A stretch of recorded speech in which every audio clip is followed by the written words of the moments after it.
It's not necessary for us to always go for a flagship smartphone that costs around 3000 to 4000 ringgit in Malaysia.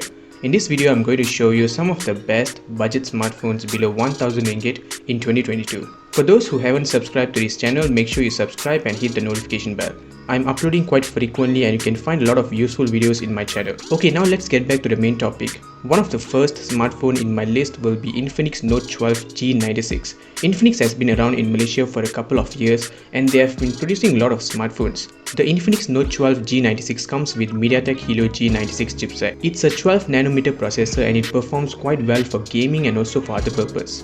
If you compare Helio G96 with Dimensity 810 chipset, the G96 still falls slightly behind the 810. But it's not a big difference and it can still handle some graphical demanding games. This device has done a wonderful job for providing AMOLED panel under this price range. It's a 6.7-inch display with 1080 by 2400 pixels. But there is no high refresh rate and maybe because of the price. At the back of this device, it comes with a dual camera setup, a 50 megapixel main camera and a 2 megapixel depth sensor. I still don't get it on why some smartphone companies are still giving us a depth sensor. In most cases, they can just include a portrait effect and just slot in ultra wide angle lens. The pictures taken from 50 megapixel looks average and they are not the best for taking high quality pictures. But the 16 megapixel selfie camera is quite impressive and it really does a great job. Both sides can record 2K at 30 fps or in other words 1440p at 30 fps. And there is no 4K support on either side. Since Infinix Note 12 G96 is very focused on gaming, they have given us a dual speaker with DTS and a 3.5mm earphone jack.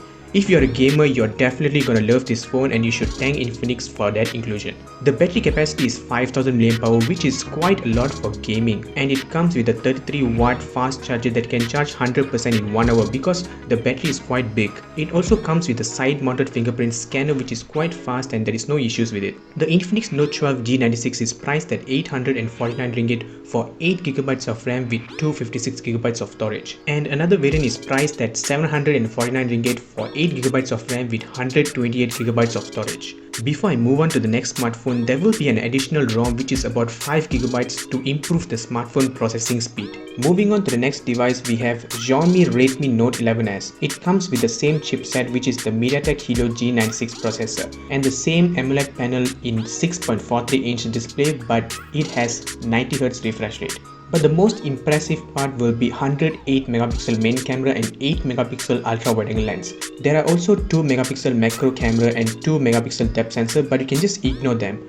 The pictures taken from 108 megapixel main camera looks pretty decent and same goes to the ultra wide angle lens. The 16 megapixel selfie camera shot also looks great and I'm feeling quite satisfied with that. As for video recording, both sides can only record 1080p at 30 fps but there is no 4K support on either side. You can still game on this device because Redmi Note 11s comes with the stereo speakers and a 3.5mm earphone jack. The battery capacity is 5000 mAh, which is big enough to last for a day, and it comes with a 33-watt fast charger. Xiaomi claims that it will charge 100% in just 58 minutes, and it also comes with a side-mounted fingerprint scanner and it's quite fast and reliable. You can get Xiaomi Redmi Note 11s for 999 ringgit for 8GB of RAM with 128GB of storage. The next smartphone is Realme 9. It comes with Qualcomm Snapdragon 680 chipset. This chipset is all about power efficiency. If we compare it with MediaTek, the 680 still falls behind to offer high CPU performance, but it can improve the battery life performance way better than any other processor.